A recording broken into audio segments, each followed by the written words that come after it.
morning once again from outside of Mar-a-Lago as we continue our coverage this morning of Israeli Prime Minister's visit, Benjamin Netanyahu, here to Mar-a-Lago. The former President Donald Trump inviting him to Palm Beach earlier this week. Now, like we mentioned, we are seeing that we know security was ramped up ahead of this visit, and we are starting to see it now. More law enforcement officers here along Southern Boulevard, and we are also seeing boats here on the Intracoastal. You will notice more enforcement on both sides of Southern Boulevard, of the bridge here, and around Palm Beach. No traffic on the road or on the water will be allowed near Mar-a-Lago for most of today. The Palm Beach County Sheriff's Office, West Palm Beach Police, Martin County and Broward County deputies, along with Florida Highway Patrol, they're all working with the U.S. Secret Service ahead of this visit. We're well trained at this. We protected the president for 4 years here. We've never had a glitch. This is nothing new to us. We've had rallies, we've had protests here before. Authorities say they expect demonstrators and supporters this morning. They are going to provide space on both sides of the road, but they're also going to have 2 corrections buses here for anyone who gets onto the road or blocks that motorcade. Now, the Palm Beach County Sheriff's Office says we are expecting the Prime Minister to arrive here around 11 o'clock this morning. West Palm Beach Police actually just posting on social media a short time ago, telling people that there's going to be heavy traffic between 10 a.m. and 2 p.m. from I-95 on Southern Boulevard there over east to the Intracoastal where we are. They are telling people if they can avoid the area to go ahead and do so. We are dealing also with roadblocks there by Mar-a-Lago, so those were in place following the attempted assassination of former President Donald Trump, but it's even more ramped up now. Security around Palm Beach already tightened again after the assassination.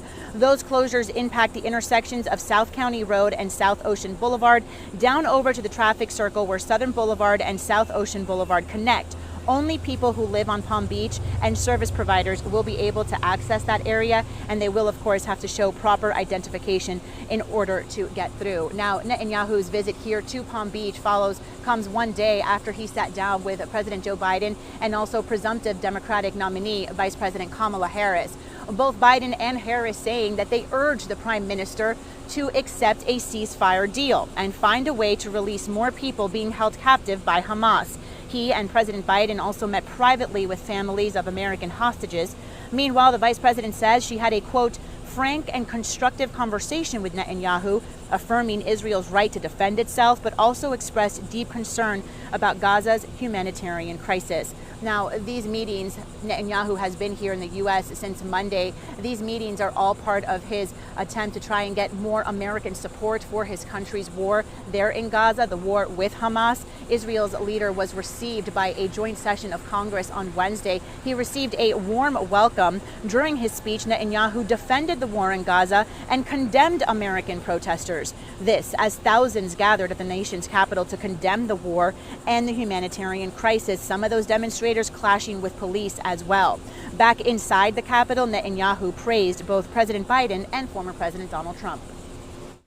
I thank President Biden for his heartfelt support for Israel after the savage attack on October 7th, and he came to Israel to stand with us during our darkest hour, a visit that will never be forgotten. I also want to thank President Trump for all the things he did for Israel, from recognizing Israel's sovereignty over the Golan Heights, to confronting Iran's aggression, to recognizing Jerusalem as our capital and moving the American embassy there.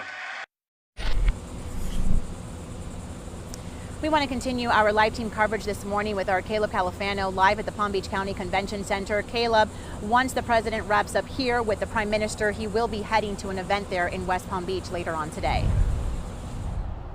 Nathalie, that's right. Trump will be speaking here at the Palm Beach County Convention Center later tonight at around 8 o'clock. Now, he will be a special guest speaker for the Believers Summit, which is a 3-day Christian conference hosted by Turning Point Action, which brings in faith leaders from across the country to give their perspective on America's current issues. Alongside Trump, Dr. Ben Carson, who worked in the Trump administration as Secretary of Housing and Urban Development, will also be speaking at the conference.